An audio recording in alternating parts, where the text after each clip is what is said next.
ତମେ ମାନେ ଭାବୁଛ କି କାହିଁକି ମୁଁ ଗରିବ ଘରେ ଜନ୍ମ ହେଲି, କାହିଁକି ଧନୀ ଘରେ ଜନ୍ମ ନ ହେଲି, କାହିଁକି ମୁଁ ଏତେ କଷ୍ଟ ପାଉଛି, କାହିଁକି ମୋର କିଛି ସ୍ୱପ୍ନ ପୁରା ହେଉନାହିଁ? ତ ତାହେଲେ ତମେ ବହୁତ ଭୁଲ ଭାବୁଛ। କାରଣ ତମର ଯଦି ସବୁ ସ୍ୱପ୍ନ ପୁରା ହେଇଥାନ୍ତା ତ ତାହେଲେ ତମେ ଭଗବାନ ହେଇଥାନ୍ତ, ମଣିଷ ନୁହଁ। ଆଉ ଗୋଟେ କଥା, ଗରିବ ଲୋକ ସବୁଠାରୁ ଅଧିକ ଖୁସିରେ ରୁହେ। କାରଣ ସେ ଯଦି ଗୋଟେ ଦିନ ମଜୁରୀ କରିବାକୁ ଯାଏ ନା, ତ 300 ଟଙ୍କାରେ ତାଙ୍କ ବହୁତ ଘର ପରିବାର ଖୁସିରେ ରୁହନ୍ତି।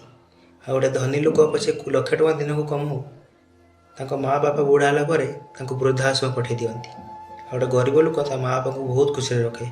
ଆଉ ସେଇ ବଡ଼ ଲୋକର ମା ବାପା ନା, ତାଙ୍କ ପିଲାମାନଙ୍କୁ ଛୋଟବେଳେ ବୋର୍ଡ଼ିଂ ସ୍କୁଲରେ ପଠାଇ ଦିଅନ୍ତି। କିନ୍ତୁ ଗୋଟେ ମା ବାପା ତାଙ୍କ ପିଲାଙ୍କୁ ଏଇଠି ଏଇ ଛାତିରେ ଲଗାଇ ରଖନ୍ତି। ଭଗବାନ ଯାହାକୁ ଯେତିକି ଦିଅନ୍ତି ସେତିକିରେ ବହୁତ ଖୁସିରେ ରୁହ।